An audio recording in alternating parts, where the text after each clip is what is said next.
Hello students, how are you? Are you fine? Good, very good. All of you are fine. Dear students, today we are to discuss how to write an effective task 2. And you know that task 2 carries much weightage. It carries 6 bands and 3 bands are of task 1, and in this way total 9 bands are there in the writing task, 3 in task number 1 and 6 task number 2. So essay writing and how to write it effectively, it is a major challenge in front of the students. But may I assure you that if you go forward step by step, keeping in mind each and everything, there is nothing to worry. ਅਗਰ ਅਸੀਂ ਹਰੇਕ ਗੱਲ ਦਾ ਧਿਆਨ ਰੱਖਾਂਗੇ ਜਿਹੜਾ ਕਿ task number 2 ਦੇ ਵਿੱਚ ਸਾਨੂੰ ਰੱਖਣਾ ਚਾਹੀਦਾ ਹੈ, ਤਾਂ ਫਿਰ ਕੋਈ ਵੀ ਐਸੀ ਗੱਲ ਨਹੀਂ, ਅਸੀਂ ਬਹੁਤ ਅੱਛੇ ਬੈਂਡ ਪ੍ਰਾਪਤ ਕਰ ਸਕਦੇ ਹਾਂ। ਉਹ ਕਿਹੜੇ ਕਿਹੜੇ ਫੈਕਟਰਸ ਨੇ which we are to keep in mind, ਉਹ ਇਹ ਨੇ ਕਿ ਪਹਿਲਾਂ ਜੋ ਸਟੇਟਮੈਂਟ ਹੈ, ਐਸੇ ਹੈ, ਇਸ ਨੂੰ ਆਇਡੈਂਟੀਫਾਈ ਕਰਨਾ ਕਿ ਇਹ ਕਿਸ ਕੈਟੇਗਰੀ ਨੂੰ ਬਿਲੋਂਗ ਕਰਦਾ ਹੈ ਔਰ ਉਹਦੇ ਅਕੋਰਡਿੰਗਲੀ ਉਸ ਦਾ ਫਿਰ ਜਵਾਬ ਦੇਣਾ। ਫਿਰ ਸਭ ਤੋਂ ਪਹਿਲਾਂ ਇੰਟਰੋਡਕਸ਼ਨ, ਉਹਦੇ ਵਿੱਚ ਥੀਸਿਸ ਲਿਖਣਾ, ਉਹ ਵੀ ਬਹੁਤ ਬਹੁਤ ਇੰਪੋਰਟੈਂਟ ਹੁੰਦਾ ਹੈ। ਤੇ ਫਿਰ ਜਿਵੇਂ ਕਿ ਸਾਰਾ ਤੁਹਾਨੂੰ ਇਹਨਾਂ ਗੱਲਾਂ ਦਾ ਪਤਾ ਹੀ ਹੈ ਕਿ body paragraph number 1, body paragraph number 2 ਤੇ ਕਨਕਲੂਜਨ, ਇਹ ਸਾਰੇ 150 ਵਰਡਸ ਦੇ ਵਿੱਚ ਅਸੀਂ ਕਵਰ ਕਰਨੇ ਹੁੰਦੇ ਨੇ। ਔਰ ਇਹਦੇ ਵਿੱਚ ਸਾਨੂੰ ਇਹ ਵੀ ਧਿਆਨ ਦੇਣਾ ਪੈਂਦਾ ਹੈ ਕਿ ਸਾਡੀ ਜਿਹੜੀ ਵਕੈਬ ਹੈ, that must be effective one. Vocabulary plays an important role in the scores, in our band scores. Secondly, the connectors, those are very very important. And writing the complex sentences, that is too much important. So we have to keep balance between the simple sentences, between the complex sentences, and also vocabulary and grammatically whatsoever is written by you, that should be correct one. Grammar ਦੀਆਂ ਵੀ ਗਲਤੀਆਂ ਜਿਹੜੀਆਂ ਨੇ ਉਹ ਬਹੁਤ ਮਾੜਾ ਅਸਰ ਪਾਉਂਦੀਆਂ ਨੇ, ਇਸ ਕਰਕੇ keeping in mind each and everything we can score well. और let us come to the point. ਅੱਜ ਦਾ ਜੋ ਟਾਸਕ ਨੰਬਰ 2 ਹੈ, ਅੱਜ ਦਾ ਜੋ ਐਸੇ ਹੈ, ਇਹ ਪੜ੍ਹੀਏ ਧਿਆਨ ਨਾਲ ਤੇ ਆਪਾਂ ਨੂੰ ਪਤਾ ਚੱਲ ਜਾਏਗਾ ਕਿ ਕਾਹਦੇ ਬਾਰੇ ਹੈ। ਲਿਖਿਆ ਹੈ, natural resources like forest, fresh water and oil are disappearing rapidly from the earth. ਕਿ ਕੁਦਰਤੀ ਜਿਹੜੇ ਸਾਧਨ ਨੇ, ਜੰਗਲ ਨੇ, ਪਾਣੀ, ਤਾਜ਼ਾ ਪਾਣੀ ਹੈ ਔਰ ਆਇਲ ਹੈ, ਤੇਲ ਹੈ, ਇਹ ਬੜੀ ਤੇਜ਼ੀ ਦੇ ਨਾਲ ਧਰਤੀ ਤੋਂ ਲੁਪਤ ਹੋ ਰਹੇ ਨੇ, ਧਰਤੀ ਤੋਂ ਖਤਮ ਹੋ ਰਹੇ ਨੇ। Why is this happening ਜਾਂ occurring? ਇਹ ਕਿਉਂ ਹੋ ਰਿਹਾ ਹੈ? Is that dangerous? ਕੀ ਇਹ ਖਤਰਨਾਕ ਹੈ? Suggest a solution to this problem. ਔਰ ਇਸ ਪ੍ਰੋਬਲਮ ਦਾ ਇੱਕ ਸੋਲੂਸ਼ਨ, ਇਸ ਦਾ ਹੱਲ ਸੁਝਾਓ। ਭਾਵ ਕੀ ਹੈ ਕਿ ਹੁਣ ਸਾਨੂੰ ਪਤਾ ਲੱਗ ਗਿਆ ਕਿ ਇਹ problem and it's solution category ਨੂੰ ਬਿਲੋਂਗ ਕਰਦਾ ਹੈ। ਤਾਂ ਕੀ ਕਰਾਂਗੇ ਅਸੀਂ ਕਿ ਇੰਟਰੋਡਕਸ਼ਨ ਦੇ ਵਿੱਚ ਅਸੀਂ ਇਨ ਜਨਰਲ ਸੈਂਟੈਂਸ ਲਿਖਾਂਗੇ ਔਰ ਇਹ ਦੱਸਾਂਗੇ ਕਿ ਜਿਹੜੇ ਇਹ ਰਿਸੋਰਸਸ ਹੈਗੇ ਨੇ, ਕਿਵੇਂ ਇਹਨਾਂ ਦੇ ਵਿੱਚ ਕਮੀ ਆ ਰਹੀ ਹੈ। ਔਰ ਫਿਰ ਬੋਡੀ ਪੈਰਾਗ੍ਰਾਫ ਨੰਬਰ 1 ਦੇ ਵਿੱਚ ਅਸੀਂ ਇਹਦੇ ਇੰਪੈਕਟ, ਮਾੜੇ ਇਹਦੇ ਅਸਰ ਜੋ ਪੈ ਰਹੇ ਨੇ, ਉਹਦੇ ਬਾਰੇ ਲਿਖਾਂਗੇ। ਔਰ ਉਸ ਤੋਂ ਬਾਅਦ ਬੋਡੀ ਪੈਰਾਗ੍ਰਾਫ ਨੰਬਰ ਜੋ 2 ਹੈ, ਉਸ ਦੇ ਵਿੱਚ ਇਸ problem the possible solution, that what steps we are to take in order to control and in order to decrease this very problem. ਇਹਦੇ ਤੇ ਕੰਟਰੋਲ ਕਿਵੇਂ ਕੀਤਾ ਜਾਣਾ ਚਾਹੀਦਾ ਹੈ, ਇਹ ਪ੍ਰੋਬਲਮ ਕਿਵੇਂ ਮਿਨੀਮਾਈਜ਼ ਕੀਤੀ ਜਾ ਸਕਦੀ ਹੈ, ਇਹਦੇ ਤੋਂ ਨਿਜਾਤ ਕਿਵੇਂ ਹਾਸਲ ਕੀਤੀ ਜਾ ਸਕਦੀ ਹੈ, what are the steps to be taken by the human beings ਤਾਂ ਇਹ ਸਾਰਾ ਕੁਝ ਜਿਹੜਾ ਇਹਦੇ ਵਿੱਚ ਆਵੇਗਾ। ਹੁਣ ਅਸੀਂ ਫਿਲਹਾਲ ਆਪਾਂ ਸਟਾਰਟ ਕਰਾਂਗੇ ਇੰਟਰੋਡਕਸ਼ਨ ਤੋਂ। ਔਰ ਇਹ ਤੁਹਾਨੂੰ ਪਤਾ ਹੀ ਹੈ ਕਿ ਅਸੀਂ ਵੈਸੇ ਇਹ ਲਿਖਣਾ ਨਹੀਂ ਹੁੰਦਾ ਇੰਟਰੋਡਕਸ਼ਨ, ਹੁਣ ਸਾਨੂੰ ਪਤਾ ਹੈ ਕਿ ਅਸੀਂ ਇੰਟਰੋਡਕਸ਼ਨ ਲਿਖ ਰਹੇ ਹਾਂ ਔਰ ਇਹਦੇ ਵਿੱਚ ਅਸੀਂ ਅੱਗੇ ਇਸ ਨੂੰ ਰਿਸਪੌਂਡ ਕਿਵੇਂ ਕਰਾਂਗੇ ਉਹਦੇ ਬਾਰੇ ਦੇਵਾਂਗੇ। That is thesis of this very ਐਸੇ। ਤਾਂ ਓਪਨਿੰਗ ਦੇ ਵਿੱਚ may I tell you that I have not copied these very words from any book। मैं ये मेरा अपना जो वर्डिंग है उसके विच मैं एक ऐसे लिखा है और ये विच सारा बैलेंस रखा गया है, वोकैब भी ये विच जो कनैक्टर्स ने उन्हों का भी ध्यान रखा गया, ग्रामेटिकली एरर्स ना हो, इस तरह each and everything have been kept in mind and you should follow it carefully. तो देखो लेट अस स्टार्ट। लिखा है the earth is a unique planet in the solar system. कि इस सोलर सिस्टम दे विच सूरज सिस्टम दे विच सौर मंडल दे विच धरती जो है ना ये एक बड़ा अद्भुत प्लैनेट है, ग्रह है that nurtures life and nourishes all types of living organisms. तो हुण ये धरती की करती है, ये पालन पोषण करती है, नर्चर करती है, पालन पोषण करती है ते नरिशेस का मीनिंग भी उसनू ਵਧਾਉਣਾ, ग्रो कराना, पालन पोषण करना। All types of living organisms सारे ही जिउंदे जो प्राणी ने, भावें कि वो पक्षी होण, भावें कि वो ह्यूमन बीइंग्स होण, भावें कि वो कीड़े मकोड़े होण ਜਾਂ ਫਿਰ ਪਲਾਂਟਸ ਹੋਣ, ਪਲਾਂਟਸ ਦੇ ਵਿੱਚ ਵੀ ਜਾਨ ਹੁੰਦੀ ਹੈ, ਲਿਵਿੰਗ ਹੁੰਦੇ ਨੇ ਉਹ, ਤਾਂ ਉਹਨਾਂ ਸਾਰਿਆਂ ਦਾ ਹੀ ਪਾਲਣ ਪੋਸ਼ਣ ਕਰਦੀ ਹੈ ਇਨਕਲੂਡਿੰਗ ਹਿਊਮਨ ਬੀਇੰਗਸ, ਤੇ ਜਿਸ ਦੇ ਵਿੱਚ ਕਿ ਮਨੁੱਖ ਵੀ ਸ਼ਾਮਲ ਹਨ। ਇਹ ਜਨਰਲ ਸੈਂਟੈਂਸ ਜੋ ਹੈ ਇਹ ਮੈਂ ਲਿਖਿਆ ਹੈ। ਇਸ ਤੋਂ ਬਾਅਦ ਅੱਗੇ ਈਵਨ ਦੈਨ, ਫਿਰ ਵੀ ਇਟਸ ਅ ਪਿਟੀ, ਇਹ ਇੱਕ ਬਹੁਤ ਮਾੜੀ ਗੱਲ ਹੈ that the man in avarice, ਕਿ ਮਨੁੱਖ ਆਪਣੀ ਲਾਲਚ ਵਸ, ਆਪਣੇ ਲਾਲਚ ਦੇ ਵਿੱਚ has exploited the rich resources, ਇਹਨਾਂ rich resources ਨੂੰ, ਇਹਨਾਂ ਕੀਮਤੀ resources ਨੂੰ ਇੰਨਾ ਜ਼ਿਆਦਾ ਉਸਨੇ exploit ਕੀਤਾ ਹੈ, ਇਹਨਾਂ ਨੂੰ ਇੰਨਾ ਜ਼ਿਆਦਾ ਉਸ ਨੇ ਲੁੱਟਿਆ ਹੈ, exploit ਕੀਤਾ ਹੈ। existing rich resources existing on the earth, ਜਿਹੜੇ ਕਿ ਇਸ ਧਰਤੀ ਦੇ ਉੱਤੇ ਪਾਏ ਜਾਂਦੇ ਹਨ, each on the earth namely trees, ਹੁਣ ਉਹਨਾਂ ਦੇ ਨਾਮ ਦਿੱਤੇ ਗਏ ਨੇ ਕਿ ਕਿਹੜੇ ਕਿਹੜੇ ਰਿਸੋਰਸਸ, ਕਿ ਇੱਕ ਦਰਖਤ, ਵਾਟਰ ਯਾਨੀ ਫਰੈਸ਼ ਵਾਟਰ ਪਾਣੀ, ਐਂਡ ਫੋਸਲ ਫਿਊਲਸ ਅਤੇ ਫਿਊਲਸ ਯਾਨੀ ਕਿ ਉਹ ਇੰਧਨ ਜਿਹੜੇ ਕਿ ਧਰਤੀ ਦੇ ਵਿੱਚੋਂ ਖਾਣਾ ਦੇ ਰੂਪ ਵਿੱਚ ਮਿਲਦੇ ਹਨ, ਜਿਵੇਂ ਕਿ ਕੋਲ ਹੈ ਜਾਂ ਫਿਰ ਪੈਟਰੋਲੀਅਮ ਹੈ। these are known as fossil fuels to such an extent, ਇਸ ਹੱਦ ਤੱਕ ਇਹਨਾਂ ਦੀ ਲੁੱਟ ਖਸੁੱਟ ਕੀਤੀ ਹੈ, ਐਕਸਪਲੋਇਟ ਕੀਤੀ ਹੈ that these are depleting sharply, ਕਿ ਇਹ ਬੜੀ ਤੇਜ਼ੀ ਦੇ ਨਾਲ ਹੁਣ ਘਟਦੇ ਚਲੇ ਜਾ ਰਹੇ ਹਨ। ਹੁਣ ਬੋਡੀ ਪੈਰਾਗ੍ਰਾਫ ਨੰਬਰ 1 ਇੱਕ ਲਾਈਨ ਛੱਡਣੀ ਹੈ, ਇੱਕ ਲਾਈਨ ਛੱਡ ਕੇ, ਉਹ ਤੁਹਾਨੂੰ ਪਤਾ ਹੀ ਹੈ ਕਿ ਇੱਕ ਲਾਈਨ ਦਾ ਮੈਪ ਦੇ ਕੇ ਉਸ ਤੋਂ ਬਾਅਦ ਹੁਣ ਬੋਡੀ ਪੈਰਾਗ੍ਰਾਫ ਨੰਬਰ ਜੋ 1 ਹੈ ਉਹਦੇ ਵਿੱਚ ਮੈਂਸ਼ਨਿੰਗ, ਜਿਵੇਂ ਕਿ already I have told you, ਕੀ ਕਰਾਂਗੇ ਉਹਦੇ ਵਿੱਚ ਅਸੀਂ ਹੁਣ ਇਸ ਪ੍ਰੋਬਲਮ ਜਾਂ ਇਹ ਜਿਹੜੀ ਐਕਟੀਵਿਟੀਜ਼ ਮਨੁੱਖ ਦੀਆਂ ਹਨ ਉਹਦੇ ਇੰਪੈਕਟ, ਮਾੜੇ ਪ੍ਰਭਾਵ ਕੀ ਪੈ ਰਹੇ ਨੇ ਉਹਦੇ ਬਾਰੇ ਮੈਂਸ਼ਨ ਕਰਾਂਗੇ। ਤਾਂ ਅੱਗੇ ਮੈਂ ਲਿਖਿਆ ਹੈ in the beginning, to begin with ਵੀ ਲਿਖ ਸਕਦੇ ਹਾਂ ਜਾਂ in the beginning ਵੀ ਲਿਖ ਸਕਦੇ ਹਾਂ, firstly ਵੀ ਲਿਖ ਸਕਦੇ ਹਾਂ, to initiate with ਵੀ ਲਿਖ ਸਕਦੇ ਹਾਂ, ਇਹ ਤੁਹਾਡੀ ਮਰਜ਼ੀ ਹੈ। ਤਾਂ in the beginning ਕਿ ਸ਼ੁਰੂ ਦੇ ਵਿੱਚ it is worth mentioning, ਇਹ ਮੈਂਸ਼ਨ ਕਰਨਾ ਯੋਗ ਹੈ that the jungles, ਹੁਣ ਮੈਂ ਜੰਗਲ ਫੋਰੈਸਟ ਦੀ ਜਗ੍ਹਾ ਤੇ ਜੰਗਲ ਸ਼ਬਦ ਵਰਤਿਆ ਹੈ, ਸੋ ਇਹਦਾ synonym ਵਰਤਿਆ so that it may not be repeated time and again, which are age old source of energy, ਵੀ ਯਾਨੀ ਕਿ ਜਿਹੜੇ ਕਿ ਬਹੁਤ ਪੁਰਾਣੇ ਸਮੇਂ ਤੋਂ એનર્ਜੀ ਦੇ ਸੋਮੇ ਹਨ, ਯਾਨੀ ਕਿ ਇਹ ਜੰਗਲ।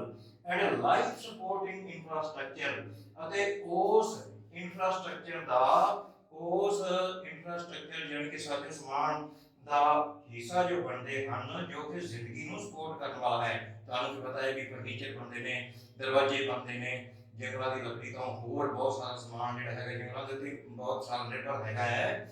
ਇਸ ਕਰਕੇ ਮੈਂ ਲਿਖਿਆ ਹੈ all source of energy and life supporting infrastructure are being devastated recklessly। ਉਹਨਾਂ ਨੂੰ ਬਹੁਤ ਬੁਰੀ ਤਰ੍ਹਾਂ ਦੇ ਨਾਲ ਤਬਾਹ ਕੀਤਾ ਜਾ ਰਿਹਾ ਹੈ। ਭਾਵ ਕਿ ਫੋਰੈਸਟ ਜਿਹੜੇ ਨੇ ਉਹਨਾਂ ਨੂੰ ਕੱਟਿਆ ਜਾ ਰਿਹਾ ਹੈ, ਡੀਫੋਰੈਸਟੇਸ਼ਨ ਉਹਨਾਂ ਦੀ ਹੋ ਰਹੀ ਹੈ, ਕੱਟਿਆ ਜਾ ਰਿਹਾ ਹੈ ਦਰਖਤਾਂ ਨੂੰ ਰੈਕਲੈਸਲੀ, ਬਹੁਤ ਜ਼ੋਰ ਸ਼ੋਰ ਦੇ ਨਾਲ, ਬਹੁਤ ਨਿਰਦਈ ਹੋਣੇ ਦੇ ਨਾਲ।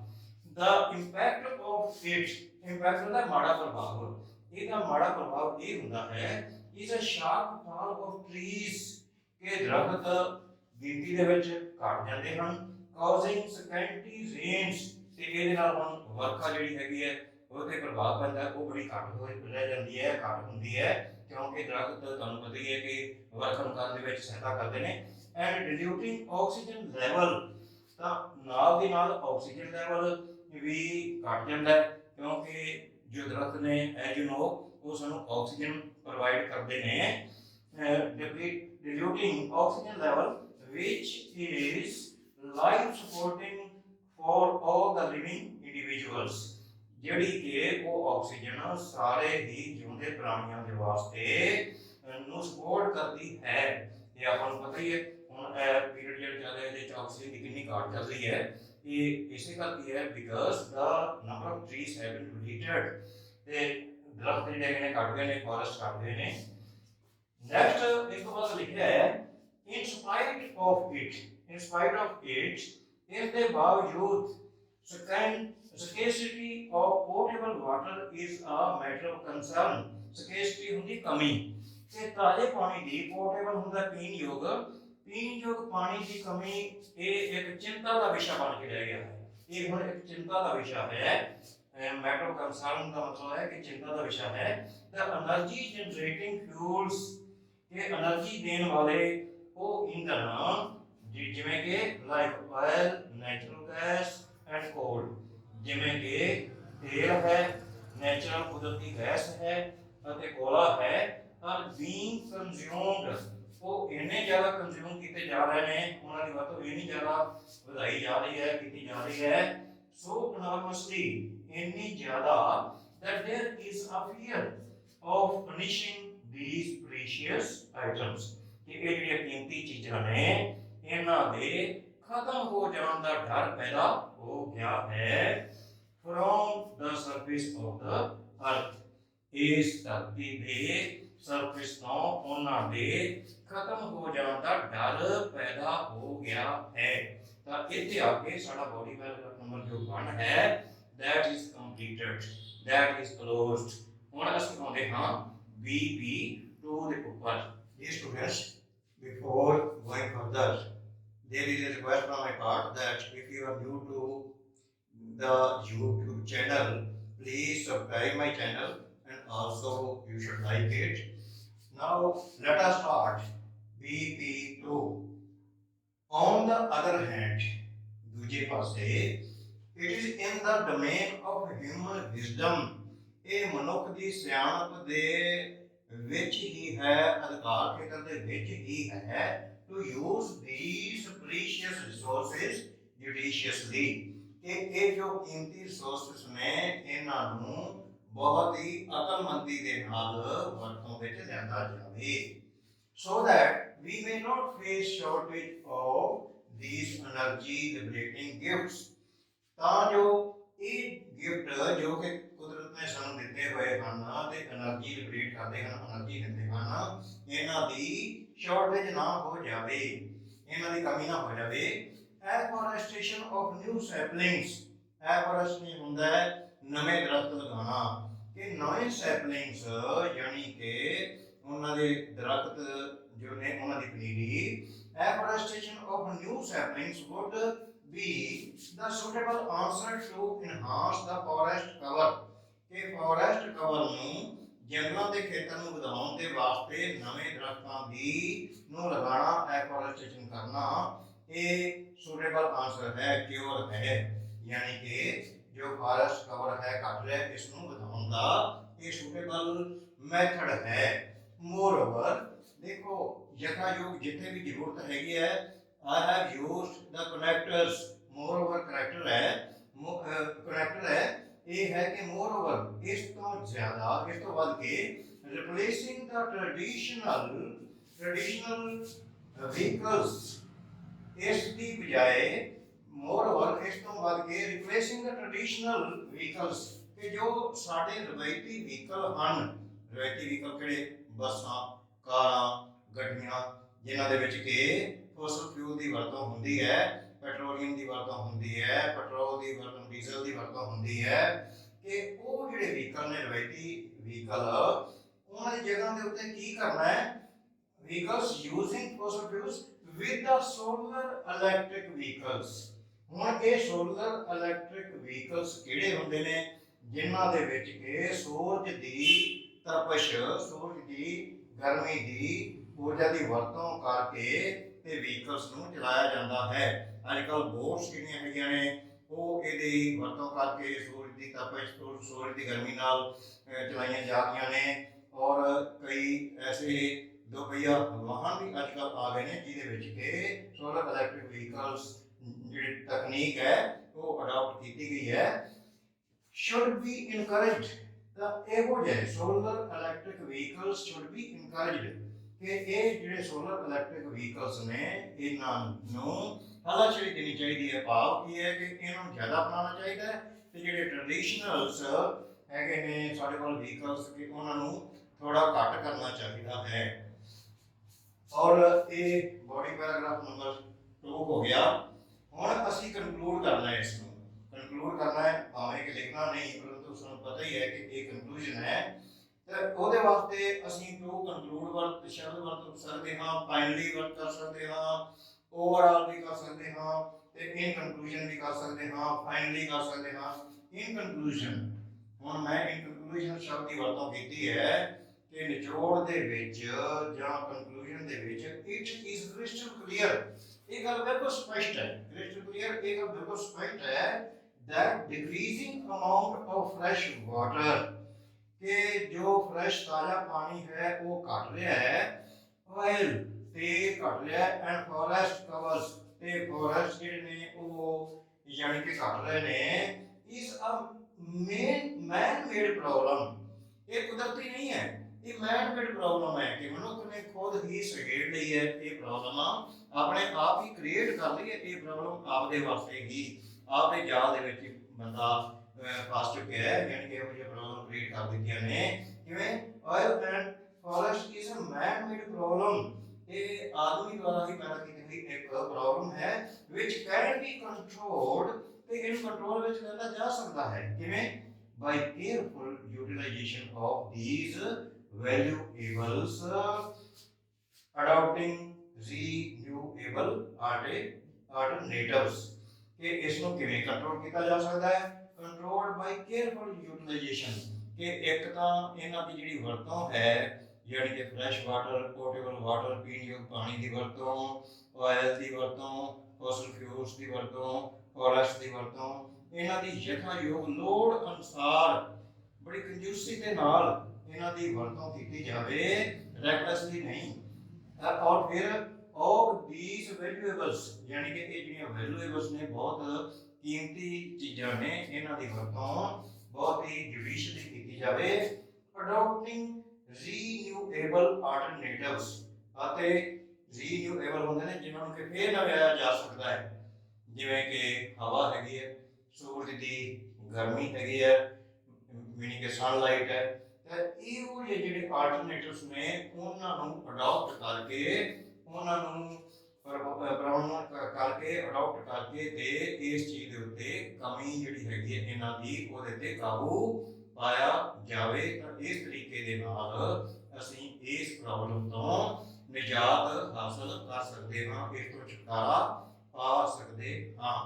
ਤਾਂ ਇਹ ਜਿਹੜਾ ਹੈਗਾ ਵੀ ਅਪਰੋਕਸੀਮੇਟਲੀ 250 वर्ड्स ने कोई 10 शब्द वध गए तो दैट हार्डली मैटर्स परंतु बहुत ज़्यादा लंबे भी नहीं होना चाहिए ऐसे ही ना हो कि 350 शब्दों के हो जाए ਜਾਂ shortage of the words is too much dangerous ਕਿ ਜੇਕਰ 240 ਸ਼ਬਦ ਰਹਿ ਜਾਂਦੇ ਨੇ ਉਸ ਤੋਂ ਵੀ ਘੱਟ ਰਹਿ ਜਾਂਦੇ ਨੇ 230 ਤਾਂ ਉਹ ਤਾਂ ਵੀ ਬਹੁਤ ਖਤਰਨਾਕ ਹੈ ਔਰ ਸਾਡੇ ਬੈਂਡ ਸਕੋਰ ਦੇ ਉੱਤੇ ਉਹ ਬੜਾ ਮਾੜਾ ਪ੍ਰਭਾਵ ਪੈਂਦਾ ਹੈ ਤਾਂ ਇਸ ਕਰਕੇ ਇਹਨਾਂ ਸਾਰੇ ਚੀਜ਼ਾਂ ਦਾ ਧਿਆਨ ਰੱਖਿਆ ਜਾਂਦਾ ਹੈ and in the and once again I request you that you should subscribe my channel and like this video and also share it with your near and dear ones so that they may also get the chance to get good score if they are appearing in any of the IELTS test. Okay, thank you very much. Good luck.